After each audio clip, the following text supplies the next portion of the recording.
चित्रगुप्त, जरा अपनी कलम को विश्राम दो। क्या तुम दिन रात इन निर्जीव कागजों में ही खोए रहोगे? क्या करूं महाराज, भूलोक पर जनसंख्या जितनी तेजी से बढ़ रही है, उससे कहीं अधिक तेजी से वहां के लोगों के पापों की लिस्ट बढ़ रही है। अगर एक पल को भी हाथ रोकूं तो हिसाब सदियों पीछे छूट जाएगा। यही तो समस्या है। हम यहाँ बैठे बैठे केवल फैसले सुनाते हैं, किसे नर्क की कढ़ाई में डालना है और किसे स्वर्ग के बगीचे में। लेकिन हमें ये नहीं पता कि जिस मृत्यु लोक के ये प्राणी है वो आजकल दिखता कैसा है। हमारे यमदूत बताते हैं कि वहां की हवा बदल गई है, लोगों के चेहरे बदल गए हैं। महाराज, सुना तो मैंने भी है। चित्रगुप्त, यही कारण है कि हमारा मन अशांत है। हम स्वयं भूलोक पर भ्रमण करना चाहते हैं। हम देखना चाहते हैं कि इंसान आखिर कर क्या रहा है। जरा हमारी सवारी तैयार करवाओ और पृथ्वी पर जाने का मार्ग सुनिश्चित करो। महाराज, अगर ऐसी बात है तो फिर मैं यहाँ रुककर क्या करूंगा? मैं भी आपके साथ चलूंगा। तुम? चित्रगुप्त, अगर तुम चले गए तो इन लाखों आत्माओं के कर्मों का हिसाब कौन करेगा? यमलोक की व्यवस्था चरमरा जाएगी, यहाँ अव्यवस्था फैल जाएगी। महाराज, चिंता न करें, मैंने अपने सहायकों को समझा दिया है। कुछ समय के लिए वे काम संभाल लेंगे। और सच कहूं तो महाराज, जब तक मैं पाप करने वाले को अपनी आंखों से पाप करते देख न लूं, तब तक उसे सजा लिखने में अब वो मजा नहीं आता। मुझे भी देखना है कि लोग आजकल बेईमानी के नए नए कौन से तरीके अपना रहे हैं। तर्क तो तुम्हारा ठोस है। वैसे भी तुम्हारे बिना मुझे वहां की बारीकियां कौन समझाएगा। ठीक है, तुम भी साथ चलो। जो आज्ञा महाराज। चलिए चलिए देखते हैं कि इस बार मृत्युलोक हमें क्या नया दिखाता है। अजी और चित्रगुप्त जी निकाल जाते हैं भूलोक पर भ्रमण करने। चित्रगुप्त, हमें याद है पिछली बार जब हम धरती पर गए थे तो नीचे हरियाली ही हरियाली दिखती थी, लेकिन इस बार तो सिर्फ कंक्रीट के ऊंचे ऊंचे इमारतें दिखाई दे रही हैं। ये इंसान बना क्या रहे हैं? महाराज, इसे विकास कहते हैं। इंसानों ने जंगल काट दिए हैं और अब वे ईंट पत्थरों के बीच खुद को सुरक्षित समझते हैं। देखिए, नीचे धुआं ही धुआं है। छी, ये कैसी दुर्गंध है। क्या धरती पर अब फूलों की खुशबू नहीं आती? महाराज, अब फूलों की जगह गाड़ियों के धुएं और कारखानों के कचड़े ने ले ली है। और महाराज, एक बात और, नीचे उतरकर जरा संभल कर रहिएगा। आजकल के इंसान बहुत स्मार्ट हो गए हैं। हमारी शक्ति के सामने उनका विज्ञान क्या है चित्रगुप्त। लेकिन हाँ, मैं ये देखना चाहता हूं कि क्या वे अब भी धर्म और मर्यादा का पालन करते हैं या सब कुछ बदल गया है। महाराज, मर्यादा तो अब सिर्फ शब्दकोशों में बची है। नीचे पहुंचते ही आपको पता चल जाएगा कि कलयुग अपनी चरम सीमा पर है। यमराज जी भूलोक पर पहुंचते ही भीषण गर्मी होने के कारण बेहद दुखी हो जाते हैं। चित्रगुप्त, ये क्या अनर्थ है। क्या हम गलती से सूर्य लोक पहुंच गए? यहाँ इतनी गर्मी क्यों है? मेरा तो दम घुट रहा है। नहीं महाराज, ये भूलोक ही है। इसे गर्मी नहीं, इसे इंसानों के पापों की तपन कहिए। इन्होंने पेड़ों को तो रहने नहीं दिया, ऊपर से ये जो मशीनें चलाई हैं, उन्होंने धरती को भट्टी बना दिया है। तो क्या ये प्राणी दिन भर इसी आग में जलते रहते हैं? फिर भी इनमें इतना अहंकार है। जी महाराज, यहाँ पसीना बहता है लेकिन लालच कम नहीं होता। देखिए, वो सामने एक प्राणी वहां कुछ अजीब हरकतें कर रहा है। गर्मी से बेहाल यमराज जी की नजर धरती के उस महान प्राणी पर पड़ी जिसे दुनिया वाले शराबी कहते हैं। देख शेरू, इस दुनिया में कोई किसी का सगा नहीं है। मेरी बीवी मुझे रोज ताने मारती है, कहती है मैं कुछ नहीं करता। अरे, मैं इस देश की इकोनॉमी मतलब अर्थव्यवस्था चला रहा हूँ। तो समझ रहा है ना मेरी बात? शराबी का ये दुख दर्द सुनकर यमराज जी गहरी सोच में पड़ गए। उन्हें लगा कि शायद ये कोई महान ज्ञानी है जो जानवरों की भाषा भी जानता है। चित्रगुप्त, ये मनुष्य कौन है? ये तो इस श्वान के साथ ऐसे वार्तालाप कर रहा है जैसे ये कोई बहुत बड़ा तत्वज्ञानी हो। क्या ये कोई सिद्ध पुरुष है जिसे पशु पक्षियों की भाषा आती है? नहीं महाराज, ये कोई सिद्ध पुरुष नहीं, बल्कि शराब नाम के जल का सेवन किया हुआ एक आम इंसान है।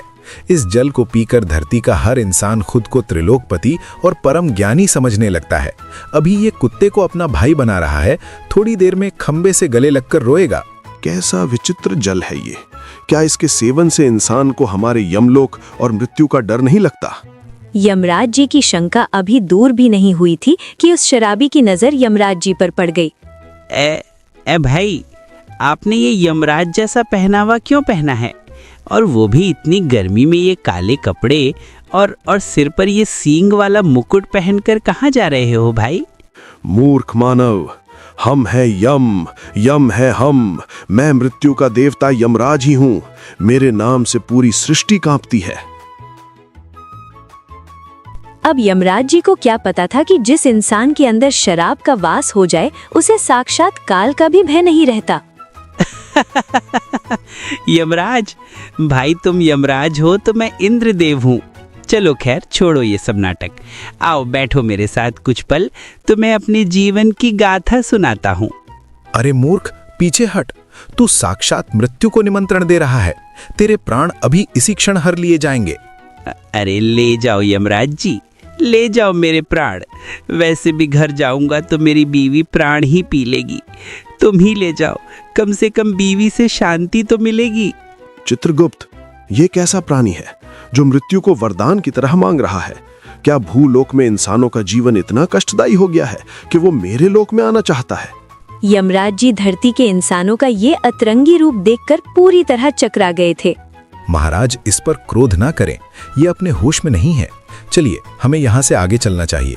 यहाँ रहे तो ये आपको भी अपनी दुनिया के दुखड़े सुनाने लगेगा और हो सकता है आपसे पैसे भी उधार मांग ले। तुम सत्य कहते हो चित्रगुप्त। ये भूलोक तो मेरे यमलोक से भी अधिक विचित्र है। चलो किसी अन्य दिशा में प्रस्थान करते हैं। और इस तरह यमराज जी की धरती पर पहली मुलाकात ने उनके होश उड़ा दिए। लेकिन ये तो बस शुरुआत थी। चित्रगुप्त, क्या इस धरती पर हर कोई इतना ही बदतमीज है? हमारा मन वापस यमलोक जाने का हो रहा है। शराबी से अपमानित होने के बाद यमराज जी का मूड थोड़ा ऑफ हो गया था। अब महाराज को शांत करने के लिए चित्रगुप्त जी अपना सबसे बड़ा पत्ता खेलने वाले थे। महाराज, शांत हो जाइए। उस शराबी की बातों को दिल पर मत लीजिए। चलिए, आपको भूलोक का एक अद्भुत अनुभव कराता हूँ। यहाँ एक पदार्थ है जो बहुत प्रसिद्ध है, जिसे चाय कहते हैं। महाराज, मैं जब भी गुप्त रूप से यहाँ के दौरे पर आता हूँ, इस अमृत का पान जरूर करता हूँ। इसके बिना यात्रा अधूरी है। चाय? क्या ये कोई जड़ी बूटी है या कोई जादुई काढ़ा? महाराज, इसे जादुई काढ़ा ही समझिए। इसे पीने के बाद इंसान की सारी थकान मिट जाती है और दिमाग की बत्तियां जल जाती हैं। देखिए, सामने वो जो टपरी है, वहां की चाय पूरे शहर में मशहूर है। चलिए। दोनों बातें करते करते चाय की टपरी पर पहुंच जाते हैं। चलिए। ओ भाई, 2 बढ़िया कड़क चाय बनाना, जरा अदरक और इलायची कूट कर डालना। अभी लो साहब, 2 मिनट बैठो, स्पेशल चाय पिलाता हूँ। चित्रगुप्त, ये दिखने में तो कुछ भूरे रंग का उबलता हुआ तरल लग रहा है। क्या ये सुरक्षित है? महाराज, आप बस इंतजार कीजिए। थोड़ी ही देर में टपरी वाला गर्मा गर्म चाय उनको दे देता है। चित्रगुप्त, ये तो वाकई लाजवाब है। गले से उतरते ही ऐसा लग रहा है जैसे रग रग में बिजली दौड़ गई हो। इसकी जो मिठास और अदरक का तीखापन है, वाह, अद्भुत। कहा था ना महाराज, इसीलिए तो धरती के लोग इसके दीवाने हैं। सुबह हो या शाम, सुख हो या दुख, इन्हें बस चाय चाहिए। ओ भाई सुनो, एक गिलास और बना दो। और सुनो, इसमें वो जो भूरा पाउडर डाला है, थोड़ा ज्यादा डालना।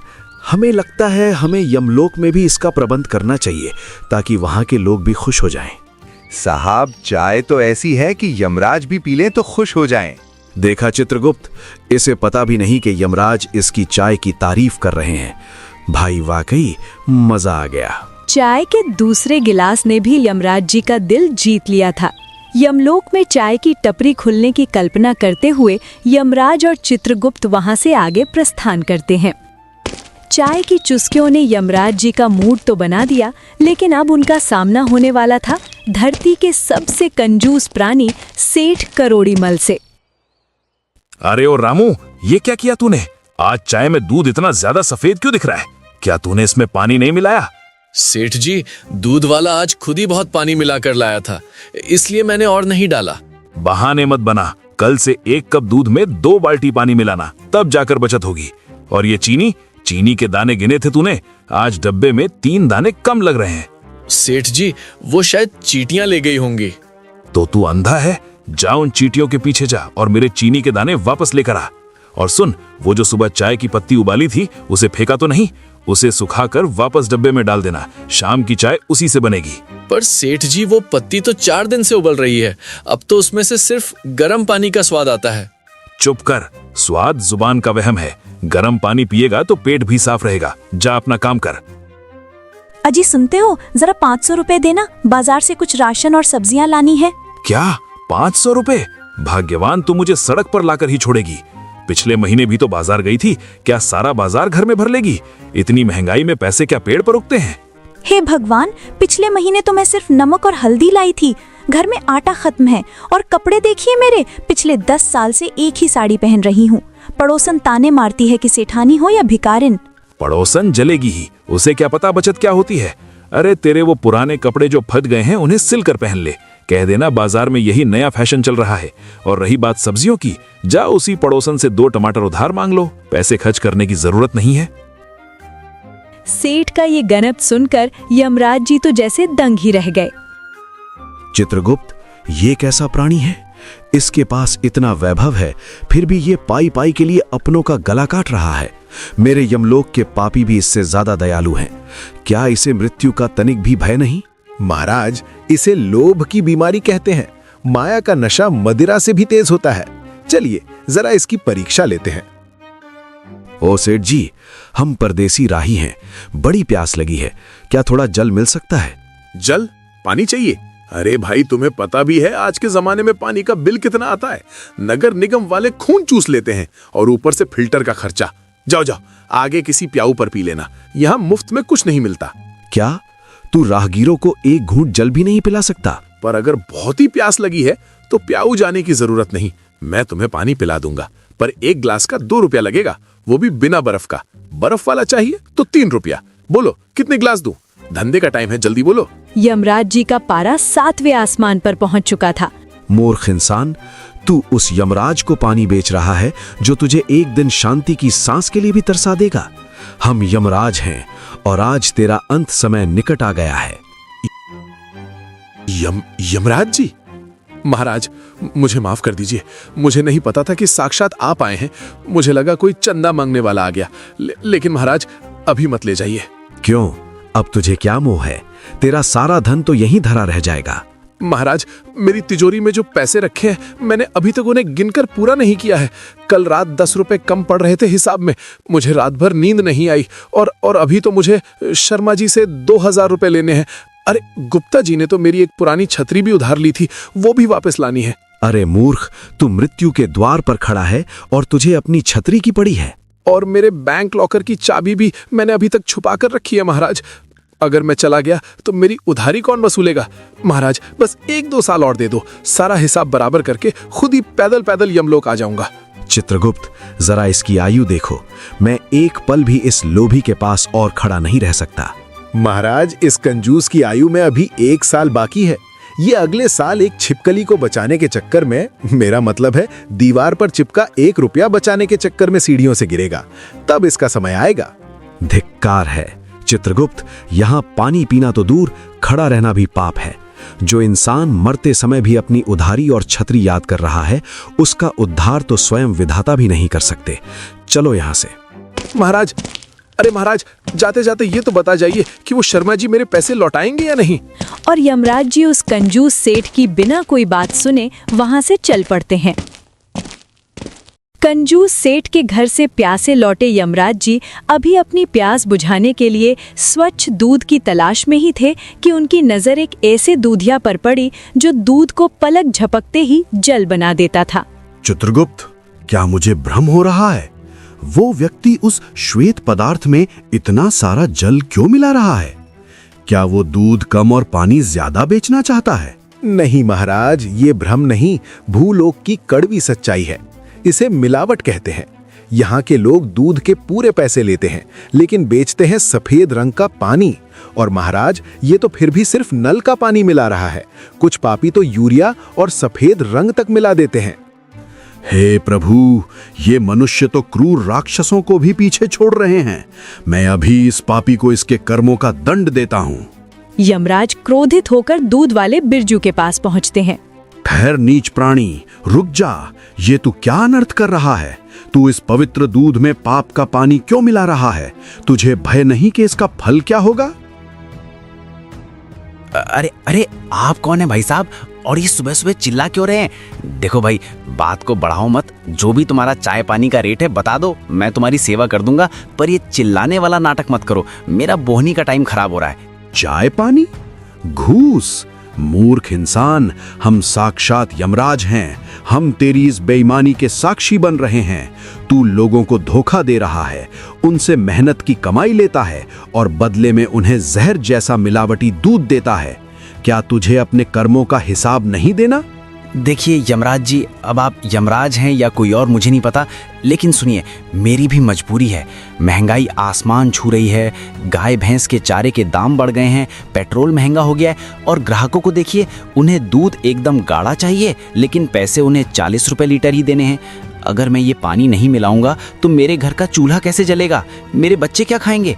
मजबूरी में करना पड़ता है साहब। मजबूरी? क्या चोरी और सीना जोरी का नाम मजबूरी है? तू अपने बच्चों का पेट दूसरों के बच्चों की सेहत बिगाड़ कर भरना चाहता है? याद रख मूर्ख, कर्मों का चक्र बहुत कठोर होता है। आज तू जिस बीमार बुजुर्ग को या छोटे बच्चे को ये पानी मिला दूध पिला रहा है, कल को जब तेरा अपना बच्चा बीमार होगा तो कोई बेईमान केमिस्ट तुझे भी नकली दवा थमा देगा। तब तू किसे अपनी मजबूरी बताएगा? पर महाराज, सब यही तो कर रहे हैं, मैं अकेला थोड़ी हूँ। तो क्या सब कुएं में गिरेंगे तो तू भी गिरेगा? बेईमानी का पैसा कभी नहीं टिकता।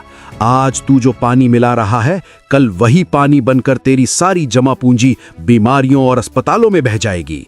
तुझे अपने हर एक लीटर मिलावट का हिसाब यमलोक की उस तपती कड़ाही के पास देना होगा, जहां पानी नहीं, खौलता हुआ तेल होगा। महाराज, इसके बही खाते में धोखाधड़ी का कॉलम अब पूरी तरह भर चुका है। पिछले मंगलवार ही इसने एक बीमार बुजुर्ग महिला को उस नल का पानी मिलाकर दूध दिया था जिसकी टंकी 6 महीने से साफ नहीं हुई। इसकी सजा बहुत कठोर होगी। सुन ले पापी, अभी भी समय है, संभल जा। ईमानदारी की आधी रोटी बेईमानी के 56 भोगों से लाख गुना बेहतर है। अगर तूने ये पाप आज और अभी बंद नहीं किया तो मेरे यमदूत तुझे बहुत जल्द लेने आ जाएंगे। भय बिनु होए न प्रीति। यमराज जी की एक डांट ने दूध वाले का सारा पानी उतार दिया। अब शराबी का अहंकार, सेठ की कंजूसी और दूध वाले की बेईमानी देखकर यमराज जी का मानवता पर से भरोसा उठने ही वाला था, लेकिन तभी उनकी नजर भीड़ पर पड़ी। चित्रगुप्त, रुको, वहां देखो, उतनी भीड़ क्यों है? क्या वहां भी कोई झगड़ा हो रहा है? नहीं महाराज, इस बार दृश्य अलग है। यहाँ ना तो नशा है, ना बेईमानी और ना ही स्वार्थ।